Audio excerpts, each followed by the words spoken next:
All right. Welcome back, everybody. Thank you so much for sitting through that break. We have, like I said, coming up in this next segment, we will be talking about Washington Nationals. We're going to continue our Offseason Files series, part 2 today. Yesterday, we're going to do a little redo from that. But if you're just tuning in, we just finished talking about Nikola Jokic and his career night last night. If you would like to be a bigger part of the show, remember all you need to do is go to streamelements.com/GSMC Sports Network /tip. Again, that's streamelements.com/GSMC Sports Network /tip. Let you be a bigger part of the show. Leave a donation or a tip with a message. It'll come across the bottom of the screen there. Everyone can see it. Be famous for a second. We'll have a little bit of a talk, conversation about it, and we appreciate anything that you can leave. But like I said, let's get right into MLB Offseason Files Part 2, the Washington Nationals. Last time we talked about the New York Yankees. We talked about them acquiring a bunch of talent. They went all in on this offseason. The Nationals are on the opposite end of that spectrum. Unlike the Yankees, their window to win a World Series is not open. It's firmly closed. They are trying to rebuild their way up there. They are still firmly in the midst of a rebuild. So unlike the Yankees, we aren't looking at these major moves like acquiring Juan Soto, but we're looking at some of these minor ones, talking about the farm system a little bit, seeing some of these smaller time moves that they made to try and be prepared not just for this season, but for seasons to come. And there were a couple moves made at the major league level, and we'll start off with that. The first thing that they did is they signed a third baseman in Nick Senzel from the Reds. Senzel is okay. I mean, he's nothing special, right? He's going to sit there, he's going to give you quality defense there at third base, and he's going to be a contact hitter. He's solid against lefties, not great, pretty okay against righties. He's a very average player, but is a nice piece to have on a young team like the Washington Nationals. Senzel isn't a super veteran presence, but having him out there to bolster the infield is pretty important for a spot where the Nationals were really, really weak at in third base. And then the other major signing that the Nationals had in this offseason is they went out and they got Joey Gallo. Joey Gallo is going to come in and provide much needed power to a lineup that was power deprived all of last season. You had a team that could not hit a home run to save their lives. They had C.J. Abrams and Lane Thomas at the top, but they really were lacking in power. So if you look at this, they went out and they got power, which was the biggest need of theirs. Sorry, I was pulling up the stats here.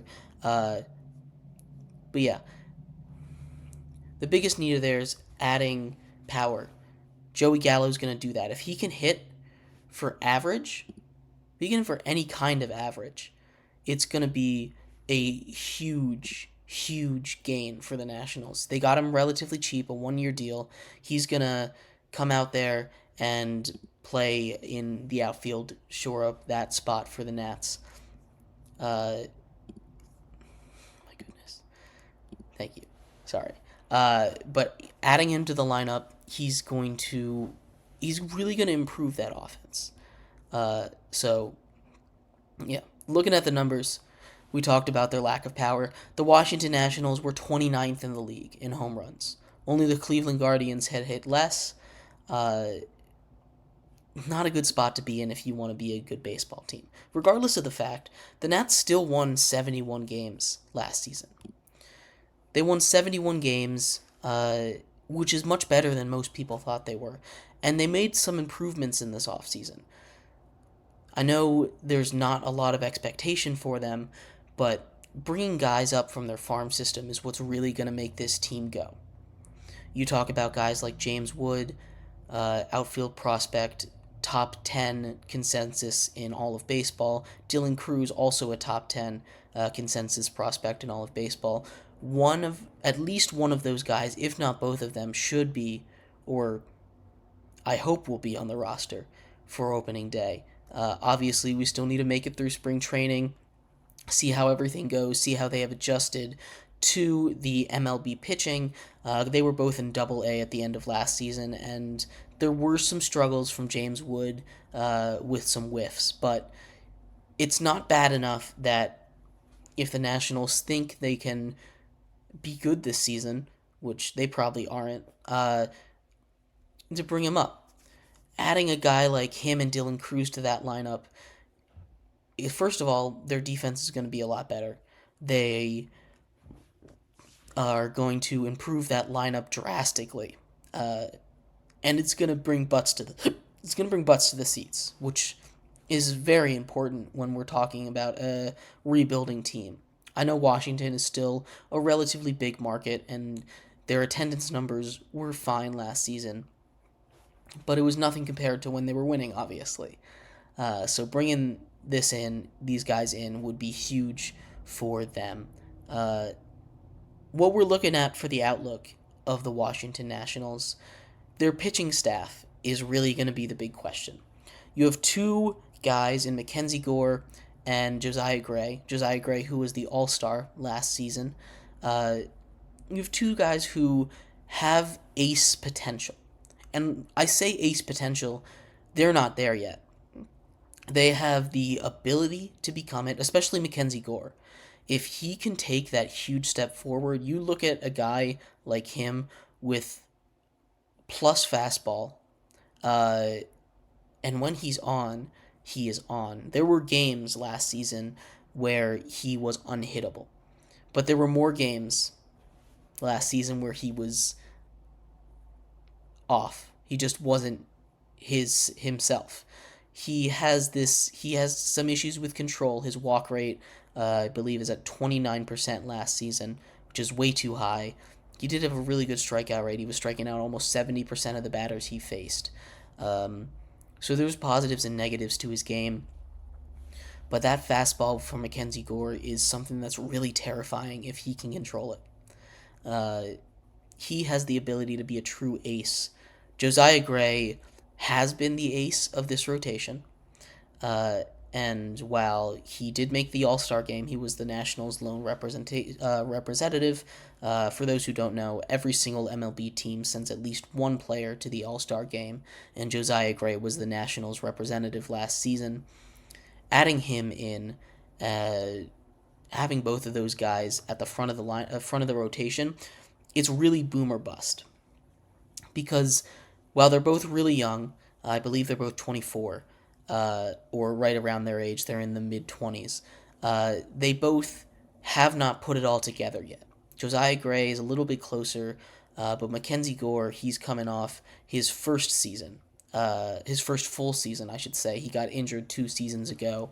So seeing these guys improve is going to be huge. This is not a year that the Nationals expect to compete. This is not a year that I expect the Nationals to compete. But they did add Nick Senzel and Joey Gallo, and adding some of those prospects into the major leagues, it should be a better team than last year. So the amount of the wins should go up.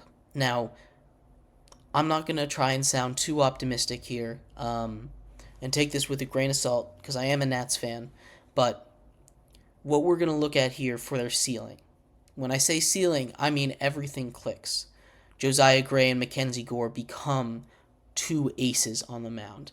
That bullpen becomes what it could be. You have some names in there that if they stay healthy and if they continue to develop the way that they should, that could be, I'm not going to say an elite bullpen, but a top half of the league bullpen.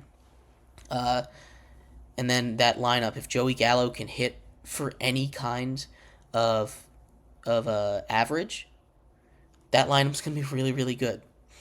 And obviously, this is all assuming that Dylan Cruz and James Wood both are both hit as prospects in this year. Again, that's a lot of ifs. And I want to preface this with that's a lot of ifs. The Nationals, at their ceiling, if everything goes right, they, I believe, could compete for a wild card position this season, putting them way ahead of schedule of what they are expecting to be. Now, I'm not saying they're going to do it. More realistic expectations, win around the same amount of games, 70 games, maybe fourth in the division, although that division is really, really good. The Marlins have only gotten better. The Braves, obviously, we know what they are. The Phillies have made the World Series twice in a row, or almost made the World Series. They made the World Series 2 years ago and made the NLCS last year. And then the Mets, they went through a rough season last year, but they still have a very stacked roster. So the Nats, I expect to finish last in their division. But if everything goes right, I believe the Nationals could compete for that last wild card. I think a good comparison for them is the Reds of last season. They were expected to be one of the worst teams in the league. But once they got their prospects up, Ellie De La Cruz and everything like that, they became a really hot team for a second, and they started competing for that last wild card slot. Now, at the end of the season, they ended up missing the playoffs. So you look at a team like that, and that's the kind of expectation I have for the Nats if everything goes right. A more reasonable expectation for them is what they did last season. They're going to be a tough team, but not a good team. They're going to be the best of the worst, which is kind of where you expect them to be at this point in the rebuild. That pitching staff still has the corpse of Patrick Corbin being trotted out there. They've got a little bit of a bright spot in Jake Irvin, and then you still got Trevor Williams, or maybe Trevor Williams. I'm not sure exactly what they're going to do because they do have some young pitchers that might come up. Rutledge and Cade Cavalli. Both of those guys could come up and start games. And again, that could really make the rotation really good. Patrick Corbin should not be a starting pitcher in the MLB, but he is. So, take everything I've said with a little bit of a grain of salt. I expect the Nationals to win about 75 games and finish last in their division. So, a slight improvement from last season, but not something that we're going to look back and say, wow, what an incredible season by the Washington Nationals. So, let me know what you guys think. I'd love to hear your thoughts. What do you think the Nationals are? How close do you think they are to competing again? Obviously, they had to sell everyone away after the 2019 World Series. They kind of fell off a cliff. They got rid of all their guys, and now they're back in this situation where they rebuilt really quickly. So, I'm curious to hear your thoughts.